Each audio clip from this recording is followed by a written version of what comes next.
మన ప్రభువును మన రక్షకుడు అయిన యేసుక్రీస్తు ప్రభు ఉన్నతమైన నామమున, శ్రేష్టమైన నామమున, ప్రభావము కలిగిన నామమున అందరికీ వందనాలండి.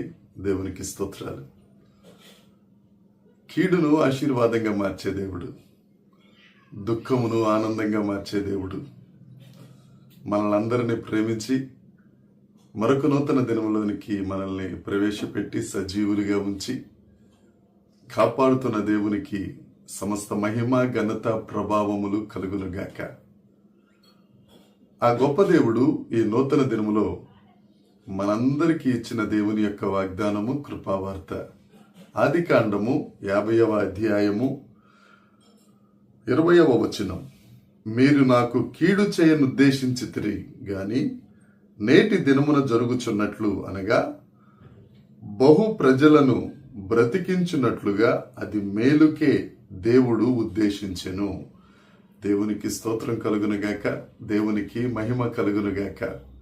ప్రభునందు ప్రియమైన వారలారా, మన దేవుడు కీడును మేలుగా చేసే దేవుడు అండి.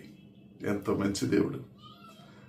ఈ వాగ్దానం చెప్పింది యోసేపు గారు.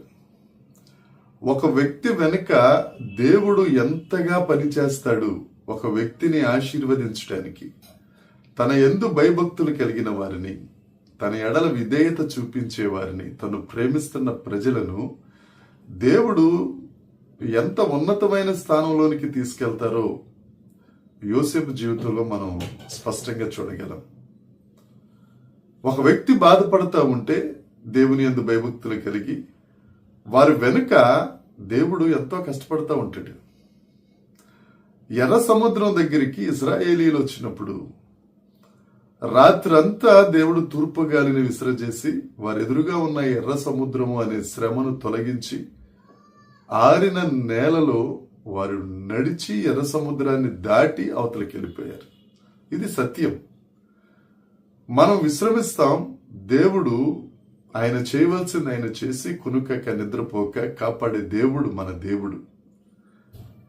అలాగే యోసేపును తన అన్నలు వారే రేటు కట్టి వారే బానిసగా ఆయన నమ్మేసినా గాని అనేక కష్టాలు, నిందలు, ఆపదలు, ఒకటేంటి ఎన్నో రకాల బాధలు అనుభవించి అయినా గాని దేవుని యందు భయభక్తులు కలిగి ఉండుట వలన ఆయన రాజుకు తండ్రి అయిపోయాడు. దేవునికి స్తోత్రం.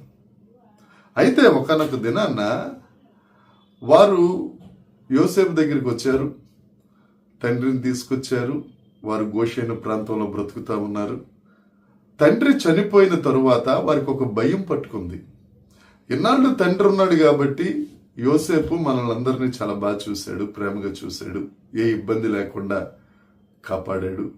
ఇప్పుడు తండ్రి చనిపోయాడు, మనల్ని ఏ విధంగా పగ తీర్చుకుంటాడో అని భయపడుతున్నప్పుడు ఆ సందర్భంలో చెప్పిన మాట ఈ మాట. 50వ అధ్యాయం 20వ వచనం ఏమంటాడంటే, మీరు నాకు కీడు చేయాలని ఉద్దేశించారు నిజమే, కానీ ఈ రోజున జరుగుతున్నట్లు అనేక మందిని బ్రతికించడానికి దేవుడే నన్ను ఇక్కడికి పంపించాడు. మీరు కీడు చేయాలని ఉద్దేశించారు నిజమే, కానీ దేవుడు మాత్రం దాన్ని మేలుగా మార్చేశాడు. ప్రియ సహోదరి, సహోదరుడా, నీ అంతరంగికులే, నా అనుకున్న వారే, నువ్వు ఎవరైతే నమ్మావో వారే నీకు కీడు చెయ్యాలని ఉద్దేశించవచ్చు. కీడు చెయ్యొచ్చు, వెన్నుపోటు పొడవచ్చు, నీ ముందు ఒక రకంగా నీ వెనక ఒక రకంగా మాట్లాడుకోవచ్చు, ఏ పరిస్థితిలోనూ నీ ప్రక్కన నిలబడకపోవచ్చు, ఇంకా వేరే ఇతరత్ర కార్యక్రమాలన్నీ నీ సొంత వారే నీకు చెయ్యొచ్చు. కానీ నువ్వు దేవుణ్ణి నమ్ముకుంటే, ఆ దేవుని మీద ఆధారపడితే, ఆ దేవుని యందు భయభక్తులు కలిగి ఉంటే చాలు. దేవుడు నీతోనే మాట్లాడుతున్నాడు. నా ప్రియ చెల్లి, తమ్ముడా, అన్నయ్య, అక్క, దేవుని యందు భయభక్తులు కలిగి ఉంటే చాలు. ఎవరు ఎన్ని కీడు చేసినా, ఎన్ని తలపెట్టినా, నీ వెనకాల ఎన్ని మాట్లాడుకున్నా, నీ మీద ఎన్ని నిందలు మోపినా వాటన్నిటినీ ఆశీర్వాదంగా చేసి ఎవరైతే రకరకాలుగా నీ వెనక నీ ప్రక్కన మాట్లాడుకున్నారో వారిని మరలా నీ దగ్గరికి తీసుకొస్తాడు. నేను ఈ మధ్యన ఒక సాక్ష్యం విన్నానండి. ఒక ఇద్దరు పిల్లలు, మగపిల్లలే. వారి అమ్మగారు నాన్నగారు ఏదో ప్రయాణం చేసి వస్తూ ఉంటే కారు యాక్సిడెంట్ అయ్యి తల్లిదండ్రులు ఇద్దరు చనిపోయారు. వీరు తల్లిదండ్రులు పోగొట్టుకున్న దుఃఖంలో ఈ పిల్లలుంటే ఈ బంధువులే రాబంధువులు కదండి, ఈ బంధువులు వారి తల్లిదండ్రుల ఆస్తి వీరికి రాకుండా, తల్లిదండ్రుల ఆస్తి వీరికి చెందకుండా రకరకాల ప్రయత్నాలు చేస్తూ ఉంటే ఆ ఊర్లో ఉన్న పెద్దే ఈ పిల్లల పక్షాన్ని నిలబడి ఆ వారి ఆస్తి ఇంకా వారితో పాటు ఇంక ఇతరత్ర రావాల్సిన అన్నీ కూడా వారికి చెందేటట్లుగా దేవుడు సహాయం చేశాడు. చూసారా, చిన్న పిల్లలు తల్లిదండ్రులు పోగొట్టుకున్న దుఃఖంలో వాళ్ళుంటే వాళ్ళ ఆస్తిని మింగేద్దామన్న రాబందులు కొంతమంది. ప్రియ సహోదరుడా, జ్ఞాపకం చేసుకో, దేవుడు ఉన్నాడు మన పక్షాన. ఆయన చూసుకుంటాడు. ఆయన ప్రతి ఒక్కరిని చూస్తున్నారు, మంచివారిని చెడ్డవారిని, నిన్ను నీ వెనకాల ఉన్నవారిని అందరినీ చూస్తారు. ఏ ఇబ్బంది లేదు. బిలాము ఇశ్రాయేలీలను శపిద్దామని వచ్చాడు. దేవుడు బిలాము శపిస్తా ఉన్న ప్రతి శాపాన్ని ఇశ్రాయేలీలకు ఆశీర్వాదకరంగా మార్చేశాడు. నువ్వు దేవుడిని నమ్ముకో చాలు, ఆ దేవుని మీద ఆధారపడి చాలు. నువ్వు ఎక్కడెక్కడైతే ఈ నిందలు చూసి, బాధలు చూసి, కష్టాలు చూసి, అందరూ దూరం అయిపోవడం చూసి దేవుడిని కూడా దూరం పెడుతున్నావేమో, అందరూ దూరమైనా దేవుణ్ణి హత్తుకో, ఆ దేవుడిని నిన్ను ఎత్తుకుంటాడు. అనేకులు ఎత్తుకునేటట్లుగా చేస్తాడు. దేవునికి స్తోత్రం. ఎత్తుకోవడం అంటే మళ్ళీ వేరే రకంగా కాదు, నీకు భయపడి నిన్ను భుజముల మీద ఎత్తుకుని ఊరేగించేటట్టుగా చేస్తాడు. అది యేసుక్రీస్తు ప్రభు యొక్క శక్తి. ఆయన రెక్కల చాటున నిన్ను భద్రపరుస్తాడు. నీ పాదములకు రాయి తగులకుండా దూతలకు ఆజ్ఞాపిస్తాడు. దేవునికి స్తోత్రం. ఆ యేసయ్యను నమ్ముకుందాం. చాలా మంది కీడికి మనం అన్నీ చెయ్యొచ్చు, ఆ కీడును దేవుడు మేలుగా చేయబోతున్నాడు. నీ జీవితంలోనే అది జరగబోతుంది. నువ్వు నమ్మంతే. ఆకాశం ముందు ఆ దేవుడు మనకున్నాడు.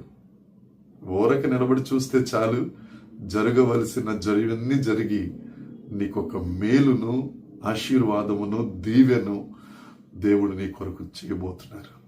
ఈ దినమంతా ఈ వాగ్దానాన్ని ధ్యానించుకుందాం, మననం చేసుకుందాం, గుర్తు చేసుకుందాం. తప్పక దేవుడు నిన్ను ఆశీర్వదించి ఏ కీడుల్లో ఉన్నావో యేసు నామమున కీడులన్నీ ఆశీర్వాదములుగా మారును గాక. దేవుడి మాటలు దీవించును గాక. కళ్ళు మూసుకుందాం, ప్రార్థన చేసుకుందాం. పరలోకమందున మా తండ్రి, పరిశుద్ధుడా, నీకు స్తోత్రం. యోసేపు గారి ద్వారా మీరు మాతో మాట్లాడారు. తన సహోదరులతో మీరు నాకు కీడు చేయను ఉద్దేశించితిరి గాని అనేకులు బ్రతుకున్నట్లు దేవుడి ఈ దినాన నన్ను ఇట్లా ఆశీర్వదించారు అన్న చెప్పిన సాక్ష్యం ఒకానొక దినమున ఈ వాక్యం వింటున్న ప్రతి వ్యక్తి చెప్పగలుగులాగిన నీవు ప్రతి ఒక్కరి కీడును ఆశీర్వాదంగా మార్చావని నమ్మి నిన్ను స్తుతిస్తున్నాం. సమస్త మహిమ, ఘనత, ప్రభావములు మీరే పొందుకునమని మా ప్రభువును మా రక్షకుడైన యేసుక్రీస్తు నామమున ప్రార్థించి అడిగి వేడుకొనుచున్నాము తండ్రి. ఆమేన్. దేవుని కృప మనందరికీ తోడై ఉండునుగాక. ఆమేన్, ఆమేన్, ఆమేన్.